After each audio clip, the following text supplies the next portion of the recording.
Student, हम पढ़ रहे थे ट्रिग्नोमेट्रिक चैप्टर 8 क्लास 10th का। हमने एक्सरसाइज 8.1 के क्वेश्चन नंबर 1 से लेकर 8 तक तो कंप्लीट कर लिया था। आज अपना क्वेश्चन है 9। क्वेश्चन नंबर 9 में देखो क्या दे रखा है। In a triangle ABC right angle at B if tan a equal to 1/√3 find the value of sin a cos c plus cos a sin c and cos a cos c minus sin a sin c। यानी कि क्या दे रखा है, कोई triangle ABC है जो right angle है कि कहां पे बी पे, यानी कि बी जो बन रहा है वो राइट एंगल है, 90 डिग्री का कोण बन रहा है। और जो tan a है, या कौन से एंगल की बात हो रही है, एंगल ए की बात हो रही है, वो क्या दे रखा है 1/√3 दे रखा है। फाइंड द वैल्यू, अपन को ये वैल्यू फाइंड करनी है। तो सबसे पहले करने का क्या प्रोसीजर होता है, मैंने तुम्हें बताया था कि अपन सबसे पहले राइट एंगल ट्राइंगल बनाते हैं। तो सबसे पहले क्या बनाएंगे, एक ट्राइंगल एबीसी बनाएंगे जो भी क्या है राइट एंगल है बी पे, यानी कि बी पे क्या बना रहा है 90 डिग्री, एक समकोण त्रिभुज बनाएंगे ए बी सी, बन गया। अब एंगल ए की बात हो रही है तो आप इस एंगल की बात हो रही है तो यहाँ पे बेस क्या बन जाएगा ये, और ये क्या होगा परपेंडिकुलर, और ये क्या होगा हाइपोटेन्यूज। क्लियर है इतना? मैं तुम्हें पहले में अच्छे से एक्सप्लेन कर चुका हूं कि जहां पे एंगल बनता है वहां वो तो साइड क्या होती है, वो पास वाली साइड, यानी कि उसकी जो एडजेसेंट साइड होती है वो तो होती है बेस, और उसके अपोजिट साइड होती है वो होती है परपेंडिकुलर, और जो रिमेनिंग साइड यानी 90 डिग्री का जहां पे एंगल बनता है, 90 डिग्री का जो एंगल बनता है वो होती है हाइपोटेन्यूज, यानी कि कर्ण होती है। क्लियर है इतना? अब देखो ये बेस हो गया, ये परपेंडिकुलर, ये हाइपोटेन्यूज। क्या दे रखा है tan a दे रखा है। तो tan a क्या होता है परपेंडिकुलर अपॉन बेस, लंब बटा आधार, लंब बटा आधार होता है। और ये क्या दे रखा है, इसका रेशियो दे रखा है 1/√3। तो ये रेशियो है, ध्यान देना ये साइड का रेशियो है। तो यहाँ पे साइड अगर मैं लिखना चाहूं तो क्या हो जाएगा tan a इक्वल टू क्या हो जाएगा BC अपॉन में AB होगा। और मान लेते हैं ये तो रेशियो दे रखा है, तो ये रेशियो कितना दे रखा है 1/√3। तो साइड BC क्या हो जाएगी, वो हो जाएगी K, और जो AC हो जाएगी, सॉरी AB हो जाएगी, वो हो जाएगी √3K। इतना समझ में आ गया? ये लेंथ ऑफ साइड आई है, ये क्या था रेशियो था, ये लेंथ ऑफ साइड आ गई, साइड की यानी कि भुजा की लंबाई आ गई। ये क्या आ गया, भुजा की लंबाई आ गई। क्लियर है इतना? तो मैं यहाँ पे लिख सकता हूं, यहाँ पे ये तो क्या आया मेरे पास K, और ये क्या आ गया √3K। अब क्या है, AC साइड गिवन नहीं है, length of AC side given नहीं है, यानी कि जो भुजा AC है उसकी लंबाई नहीं दे रखी है। तो सबसे पहले अपन क्या कैलकुलेट करेंगे, भुजा AC की लंबाई कैलकुलेट करेंगे, यानी कि ज्ञात करेंगे। और कैसे ज्ञात करते हैं, पाइथागोरस थ्योरम यूज करके। तो अपन क्या यूज करेंगे, पाइथागोरस थ्योरम यूज करेंगे। तो यहाँ पे मैं लिख देता हूं, ठीक है, इसको बॉक्स में बंद कर देते हैं। यहाँ पे मैं लिख देता हूं यूजिंग पाइथागोरस थ्योरम। ठीक है, क्या कहती है, परपेंडिकुलर यानी कि कर्ण का स्क्वायर बराबर आधार का स्क्वायर प्लस लंब का स्क्वायर। तो क्या आएगा AC का स्क्वायर बराबर आएगा BC का स्क्वायर प्लस AB का स्क्वायर। ठीक है, BC कितना दे रखा है K, AB कितना दे रखा है √3K का होल स्क्वायर करेंगे। तो √3 का स्क्वायर करने पर क्या आ जाता है 3, K का स्क्वायर करने पर क्या आ जाता है K स्क्वायर। K कितना आ गया 3 और 1 कितना हो गया 4K स्क्वायर। दिख रहा है ना? क्लियर है? कोई भी संख्या रूट में हो तो इसका स्क्वायर करते हैं तो रूट हट जाता है, वो संख्या आ जाती है। और K बार है तो क्या हो जाएगा K स्क्वायर। दिया आया AC का स्क्वायर आया, और यहां से मैं स्क्वायर हटाऊंगा तो रूट में आ जाएगा 4K स्क्वायर। 4 का क्या होता है 2, और क्या आ जाएगा +-2। अब बार बार मैं तुम्हें बता चुका हूं, ये क्या है भुजा की लंबाई है, लेंथ ऑफ साइड है, तो ये हमेशा पॉजिटिव आएगा। तो AC जो आ जाएगा वो आ जाएगा 2K। क्लियर? अब मुझे सभी भुजाएं पता लग गई, सभी भुजाओं की लंबाई मुझे पता लग गई। अब मेरे से जो भी पूछ रहा है वो मैं कैलकुलेट कर लूंगा। तो सबसे पहले अपने जो काम में आ रहा है वो अपन यहाँ पे कैलकुलेट करते हैं। यहाँ पे एक तो sin A की बात हो रही है, एक बात हो रही है cos A की। तो sin A तो कितना आता है, sin क्या होता है perpendicular upon hypotenuse. Perpendicular hypotenuse मतलब लंब बटा कर्ण। लंब कितना है यहाँ पे BC है, जब एंगल A की बात हो रही होगी, एंगल A की बात हो रही होगी, जब एंगल A को माना है अपन ने यहाँ पे, तो एंगल A के लिए ट्रिग्नोमेट्रिक रेशियो निकाल रहे हैं ना। तो ये वाली भुजा क्या हो गई आधार, ये हो गई लंब। तो लंब ये है K और ये है कर्ण 2K। तो क्या आया K से K कट गया तो 1/2। इसी पर और क्या चाहिएगा मुझे, कोस ए की बात करेगा तो कोस ए क्या होता है, वही बेस अपॉन में हाइपोटेन्यूज। ये आधार है और ये क्या है, हाइपोटेन्यूज है एंगल ए के लिए, तो क्या आ जाएगा √3 के अपॉन में 2 के से के कट गया तो आ जाता है √3 अपॉन में 2। क्लियर है। अब दो बातें हो रही है, एक तो कोस सी चाहिए मुझे और क्या चाहिए, एक साइन सी। कोस सी और साइन सी अभी काम में आ रहा है, उसके बाद में फर्स्ट में आपको पुट कर दूंगा। तो मुझे अब क्या चाहिए, एक तो साइन सी चाहिए। तो साइन सी क्या हो जाएगी, इस बार कौन से एंगल की बात हो रही है, यहाँ पे इस वाले एंगल की बात हो रही है। तो इस बार आधार ये हो जाएगा, ध्यान देना, जब एंगल सी लूंगा, जब मैं एंगल सी लूंगा तो आधार क्या हो जाएगा, ये हो जाएगा। तो ये आधार हो गया और ये तो हमेशा कर्ण ही रहेगा और ये क्या हो जाएगा, लंब। तो आधार इस बार ये रहेगा। तो साइन सी में क्या आता है, परपेंडिकुलर अपन हाइपोटेन्यूज, लेकिन इस बार परपेंडिकुलर क्या बन जाएगा, ए बी। क्या हो जाएगा, ए बी अपॉन में ए सी, और ए बी क्या है √3 के अपॉन में 2 के से के कट गया तो क्या आया √3 अपॉन में 2। क्लियर है। ऐसे ही आ जाएगा अपना कोस सी। कोस सी क्या होता है, बेस अपॉन में हाइपोटेन्यूज। इस बार बेस क्या है, ये रहा, तो के अपॉन में 2 तो क्या आ गया 1/2। अब मैं इसको यूज कर लूंगा। सबसे पहले इसने पूछा है क्या, पहले क्वेश्चन में पूछा है साइन ए कोस सी प्लस कोस ए साइन सी। अब इसके अंदर मैं यहां से वैल्यू पुट करूंगा, इसके अंदर मैं कहां से वैल्यू पुट करूंगा, यहां से। तो साइन ए की वैल्यू कितनी है 1/2, कोस सी की वैल्यू कितनी है, ये रहा कोस सी, ये भी कितना है 1/2। क्लियर है। कोस ए की वैल्यू कितनी है √3/2, साइन सी की वैल्यू कितनी है, ये रहा साइन सी √3/2। 1 × 1 कितना हुआ 1, 2 × 2 कितना हो गया 4, √3 कितना हो जाता है 3, 2 × 2 कितना हो गया 4, 1 + 3 कितना हो गया 4 अपॉन में 4, कितना आ गया 1। क्लियर है। अब सेकंड में क्या पूछा है, कोस ए कोस सी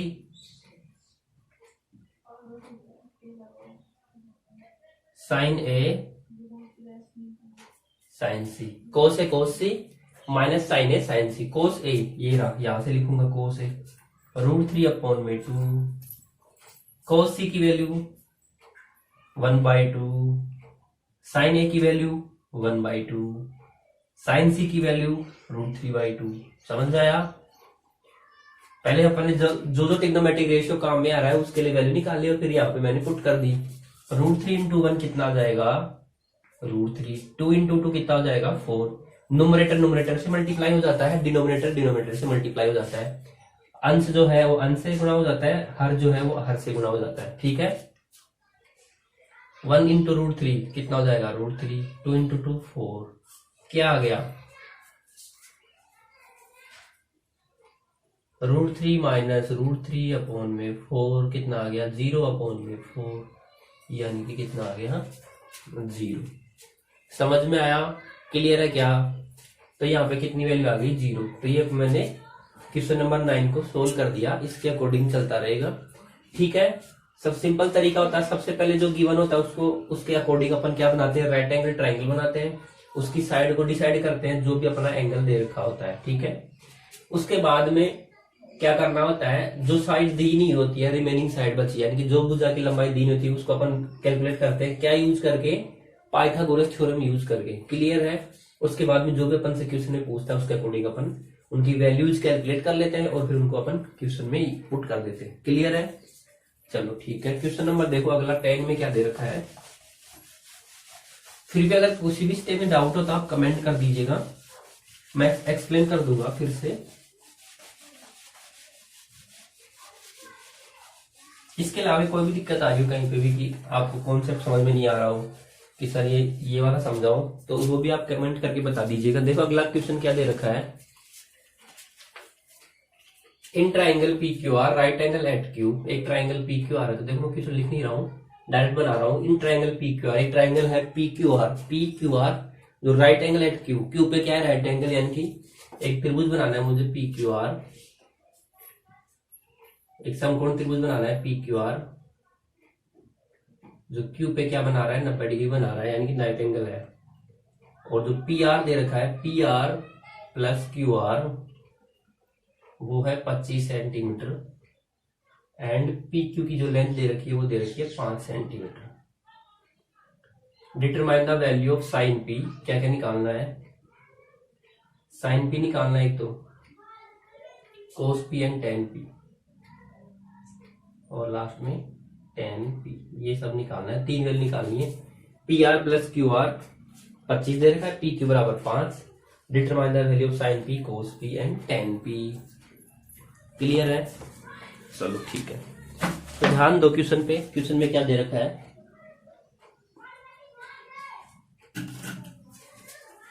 देखो पी क्यू आर ये सब दे रखा था, P R plus Q are, ये रहा P R plus Q are, ये दोनों मिला के कितना है 25, और पी क्यू जो ये है ये कितना है 5। तो मैं यहाँ पे तो लिख ही सकता हूँ 5।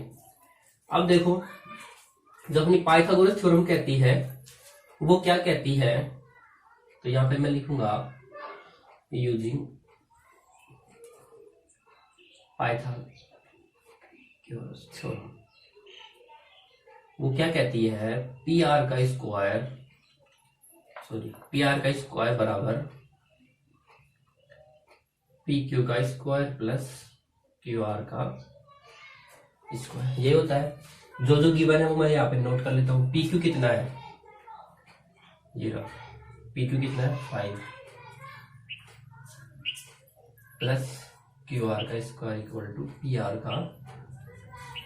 अब यहां से देखो P R plus Q R equal to 25 है, P R plus Q R, तो मैं यहां से पी आर निकाल लू चाहे क्यू आर निकाल लू, तो पी आर निकाल लेता हूं। तो पी आर कितना आएगा, अगर मैं इसको यहाँ पे यूज करूं तो यहां से देखो क्या दे रखा है, P R plus Q R equal to 25 है, तो यहां से पी आर बराबर आ जाएगा 25 माइनस क्यू आर।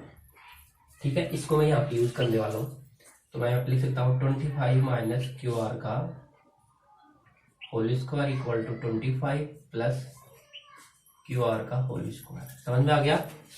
ऐसा क्यों कर रहा हूं, क्योंकि जो गिवन कंडीशन है उसको अकॉर्डिंग यूज करूंगा, क्योंकि यहाँ पे 2 साइड गिवन नहीं है, कितनी साइड नहीं है, 2 भुजाएं नहीं है, तो मैं ये जो रिलेशन दे रखा है उसका यूज करूंगा ताकि मेरे पास एक साइड आ जाए।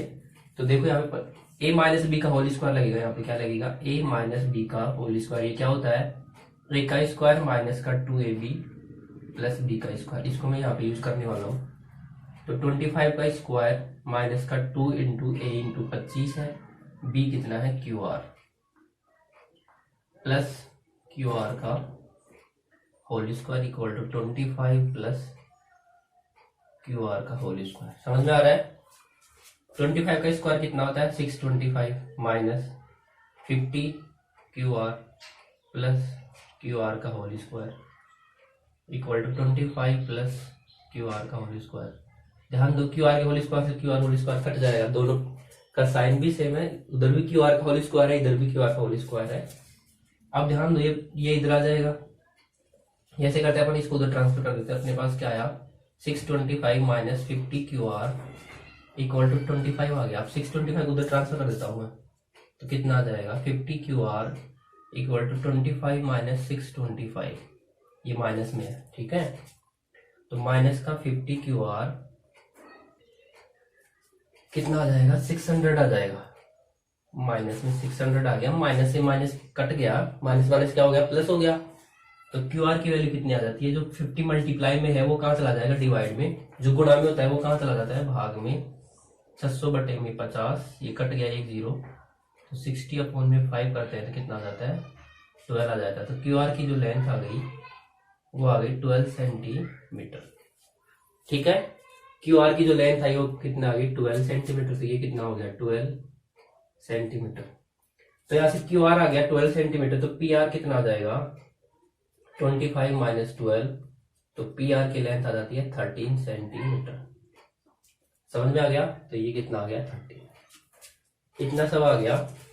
यानी कि कुल मिला के इसमें किसका रोल है, पाइथागोरस थ्योरम का रोल है। उसके बाद में तो जो भी कैलकुलेट करना होता है वो अपन कैलकुलेट कर लेते हैं इजीली। अब आगे देखो क्या पूछा है, sine P cos P tan P. Sine P, तो फिर से मैं ट्राइंगल बना लेता हूं, पी क्यू आर, ये 12, ये 5 और ये 13, यहाँ पे 90 डिग्री है। तो एंगल पी की बात हो रही है, कौन से एंगल की बात हो रही है, पी की बात हो रही है। तो ध्यान दो साइन पी क्या होता है, परपेंडिकुलर अपॉन में हाइपोटेन्यूज। अब एंगल पी की बात हो रही है तो ये साइड क्या हो गई, ये बेस हो गई, ये क्या हो गई परपेंडिकुलर, ये हाइपोटेन्यूज, यानी कि ये क्या हो गया आधार और ये लंब। आधार क्यों हो गया, क्योंकि जहां पे कोण बनता है उस भुजा को क्या कहते हैं, आधार कहते हैं। ठीक है, जिस भुजा के साथ कोण बनता है उस भुजा, वो भुजा क्या होती है, आधार होती है। तो ये क्यू आर आ जाएगा बटे में पी आर, और क्यू आर कितना है 12 बटे में 13। समझ में आ गया, क्यू आर बटे में पी आर आ जाएगा, परपेंडिकुलर क्यू आर बनेगा, और ये क्या है हाइपोटेन्यूज है, ये लंब है, ये कर्ण है। इसी प्रकार कोस पी क्या आ जाएगा, कोस पी क्या होता है बेस अपॉन में हाइपोटेन्यूज। बेस कितना है यानी कि आधार इस बार कितना है 5, हाइपोटेन्यूज कितना है 13। इसी प्रकार टेन पी क्या हो जाएगा, वो होता है परपेंडिकुलर अपॉन में बेस, परपेंडिकुलर कितना है 12, बेस कितना है 5। आगे समझ में। तो ये मैंने तीनों के तीनों ट्रिग्नोमेट्रिक रेशियो कैलकुलेट कर लिए। मेन रोल किसका होता है, पाइथागोरस थ्योरम का यूज आना चाहिए, तुम्हें सही से यूज करना आना चाहिए। ठीक है, बुझाई पहचाननी आनी चाहिए, साइड पहचाननी आनी चाहिए कि कौन बेस होगा, कौन परपेंडिकुलर होगा, कौन हाइपोटेन्यूज, उसके बाद तो तुम इजीली कैलकुलेट कर पाओगे। क्लियर है, चलो ठीक है।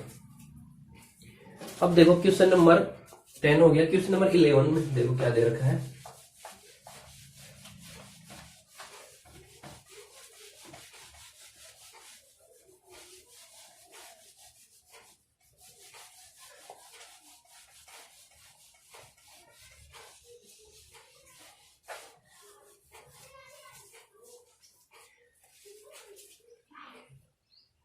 State whether the following are true और फॉल्स, जस्टिफाई योर आंसर। अपन को बताना है कौन कौन सा ट्रू और फॉल्स है, जस्टिफाई योर आंसर। क्या बोला है, the value of tan a is always less than 1। तो tan a की बात हो रही थी, एंगल a की बात हो रही थी, अपने एक ट्राइंगल बना लेते हैं जिसमें एंगल a बन रहा हो। तो ये मान लो a b c है, यहाँ पे 90 डिग्री है। अब tan a लिखना है मुझे, क्या लिखना है tan a। इस एंगल की बात हो रही है तो बेस क्या हो जाएगा, ये तो हो जाएगा बेस, और ये क्या हो गया परपेंडिकुलर। ठीक है, और ये क्या हो जाएगी हाइपोटेन्यूज। क्लियर है। तो tan क्या होता है p अपॉन में 20, परपेंडिकुलर अपॉन में क्या होता है बेस, लंब बटा आधार। तो ये क्या होता है ध्यान दो, ये इन दोनों साइड का रेशियो होता है। तो ये आएगा BC, क्या आएगा BC आएगा अपॉन में AB, BC अपॉन में AB आएगा। ठीक है, अब ध्यान दो अगला ऑप्शन है, पहले ये ऑप्शन लिख लेते हैं। हाँ, चलो इसी को समझाता हूं क्या आएगा। अब इसने बोला tan a is always less than 1, tan a is equal to always less than 1। Less than 1 क्या कहना चाह रहा है ये, कि ये हमेशा क्या होना चाहिए 1, ऑलवेज बोला है। तो देखो ध्यान दो, चेक करते हैं ये हमेशा ट्रू होगा या फॉल्स। तो tan एक ट्रिग्नोमेट्रिक रेशियो है, किस किस का रेशियो होता है परपेंडिकुलर अपॉन बेस। तो हमेशा एक से छोटा होने का मतलब क्या है, ये कहना चाह रहा है कि जो बेस आएगा वो हमेशा किससे बड़ा होना चाहिए परपेंडिकुलर से। जो बेस आएगा यानी कि डिनोमिनेटर में, जो डिवाइड में क्या आता है बेस आता है ना, डिवाइड में क्या आता है बेस आता है, ये है ना डिवाइड में, डिनोमिनेटर इसका ये है। तो ये हमेशा क्या होना चाहिए, या कहना चाह रहा है कि ये AB is greater than BC always, ऐसा होना चाहिए। तो राइट एंगल ट्रायंगल में क्या हमेशा ऐसा होता है क्या कि बेस हमेशा बड़ा है परपेंडिकुलर से। कैसा हो सकता है बेस हमेशा बड़ा है परपेंडिकुलर से, बिल्कुल नहीं हो सकता। नहीं हो सकता ना, क्यों नहीं हो सकता, क्योंकि देखो एक ट्राइंगल की प्रॉपर्टी लगती है इनइक्वलिटीज ऑफ ए ट्राइंगल होता है क्लास 9th में। क्या होता है inequalities of A triangles, inequalities of A triangles. वो क्या कहता है, क्या कहता है त्रिभुज की असमीकाएं, त्रिभुज की असमीकाएं। वो क्या कहता है कि किसी भी ट्राइंगल में जो सबसे बड़ा कोण होता है, सबसे बड़ा कोण होता है, उसके सामने वाली भुजा सबसे बड़ी होती है। समझ में आया, सबसे बड़ा जो कोण होता है उसके सामने वाली भुजा हमेशा क्या होती है बड़ी होती है। तो यानी कि यहाँ से ये तो पता लग जाता है कि सबसे बड़ा कोण क्या होता है समकोण त्रिभुज में, राइट एंगल ट्रायंगल 90 डिग्री। तो ये साइड हमेशा बड़ी होगी। तो इस भुजा के बारे में तुम्हें कंफर्म होगी ये हमेशा सबसे बड़ी होगी। ये जो साइड AC यानी कि हाइपोटेन्यूज है, कर्ण है, उसके बारे में तुम्हें हमेशा श्योर हो कि वो हमेशा क्या होगी सबसे बड़ी होगी। लेकिन इन दोनों को कंफर्म नहीं कह सकता। क्यों, अगर मान लो ये कोण बड़ा हुआ इन दोनों कोणों में से, ध्यान देना इन दोनों एंगल में, एंगल A और C में अगर ये कोण बड़ा हुआ तो ये भुजा बड़ी आ जाएगी, और अगर ये कोण बड़ा हुआ तो ये भुजा बड़ी आ जाएगी। समझ में आ गया। इन ये बेस और परपेंडिकुलर में कौन बड़ा होगा, वो कौन डिसाइड करेगा, एंगल डिसाइड करेगा कि कौन सा एंगल बड़ा है ए और सी में से। क्लियर है इतना? तो इन दोनों का सम क्या होने वाला है 90, इन दोनों का सम क्या होने वाला है 90 होने वाला है। तो ये प्लस ये मिलके यानी कि angle A plus angle C मिलके क्या बनाएंगे 90 डिग्री बनाएंगे। तो कई बार ये भी बड़ा हो सकता है, तो ये बड़ा हो जाएगा तो ये भुजा बड़ी, अगर ये बड़ा होगा तो ये भुजा बड़ी, तो कुछ भी हो सकता है ना। तो ये हमेशा ऑलवेज ट्रू नहीं होगा, तो ये स्टेटमेंट क्या आ जाएगा, फॉल्स आ जाएगा। क्लियर है? क्योंकि इसने हमेशा के लिए बोला है, ऑलवेज बोला है। क्लियर है? समझ में आ गया ना अच्छे से? बेस हमेशा जरूरी नहीं है कि किससे बड़ा हो, परपेंडिकुलर से डिपेंड करेगा एंगल पे। क्लियर है ना इतना? अगला sec a equal to 12/5, sec a equal to 12/5 और some value of angle a, कोई एंगल a है उसके लिए सम वैल्यू। तो sec थीटा क्या होता है, अपना ध्यान दो, sec थीटा क्या होता है। अगर मैं sec लिखना चाहूं तो ये मेरा होता है हाइपोटेन्यूज अपॉन में बेस। तो हाइपोटेन्यूज 12 है और ये क्या है 5 है, तो इस केस में हाइपोटेन्यूज बड़ी आ रही है बेस से। तो ऐसा बिल्कुल हो सकता है, हो सकता है हाइपोटेन्यूज हमेशा बड़ी ही होगी, बिल्कुल होगी, हो सकता है, बिल्कुल हो सकता है। हाइपोटेन्यूज बड़ी होगी किससे, बेस से, बिल्कुल हो सकता है। ठीक है। अगला कोस ए इज द, तो ये क्या आ जाएगा, ये सेकंड स्टेटमेंट क्या आ जाएगा, ट्रू, हो सकता है बिल्कुल। अगला sorry, cos A is the abbreviation use for the cosecant of a angle A, बिल्कुल। Cos A is the abbreviation use for the cosecant of angle A. तो क्या कहना चाह रहा है कि कोस ए है वो छोटा रूप है किसका, कोसेक का। तो कोसेक का थोड़ी होता है कोस ए, तो कोस ही होता है। कोस ए क्या कहना चाह रहा है, जो कोसेक अपना जो एंगल होता है उसका क्या है, छोटा रूप है। तो ऐसा थोड़ी होता है, कोसेक अलग होता है, कोस अलग होता है। क्लियर है इतना? क्या कहा मैंने, कोसेक अलग होता है और कोस अलग होता है, तो ये भी क्या आ जाएगा, फॉल्स आ जाएगा। क्लियर है? अगला स्टेटमेंट देखो, cot A is the product of cot and A. तो ये मैंने पहले बताया था। क्या कहना चाह रहा है, यानी कि थर्ड वाला भी क्या आ गया, फॉल्स। अगला है fourth, cot A is the product of cot and A. Cot and angle A का क्या है, प्रोडक्ट है। तो ऐसा नहीं होता, मैंने पहले ही बताया था कि जो भी ट्रिग्नोमेट्रिक रेशियो होता है वो एंगल का प्रोडक्ट नहीं है, ये उसके एंगल को बता रहा है कि कौन से एंगल की बात कर रहा हूं मैं, कौन सा ट्रिग्नोमेट्रिक रेशियो के लिए कौन सा एंगल है। क्लियर है यहाँ पे? अगला साइन थीटा इक्वल टू 4/3, ये भी फॉल्स है, फोर्थ भी फॉल्स, थर्ड भी फॉल्स, फोर्थ भी फॉल्स, और ये फिफ्थ वाला देखो क्या दे रखा है, sine theta equal to 4/3 for some angle theta. तो कोई भी एंगल थीटा हो सकता है। तो ध्यान दो, इसके लिए क्या कहना चाह रहा है, साइन थीटा इक्वल टू 4/3। तो साइन थीटा सबसे पहले मान लो यहाँ पे बन रहा है, ठीक है।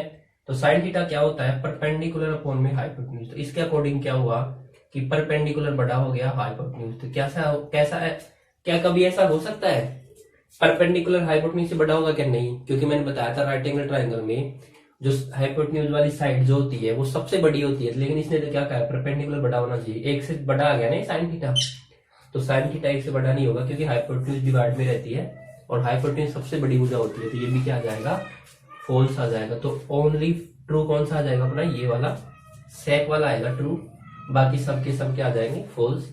आई थिंक मैंने अच्छे से एक्सप्लेन किया है, समझ में आ गया होगा। आज के लिए बस इतना ही। अगला टॉपिक अपन अगले एक्सरसाइज में करेंगे, ठीक है। ऐसे खुश रहे, मुस्कुराते रहिए। धन्यवाद।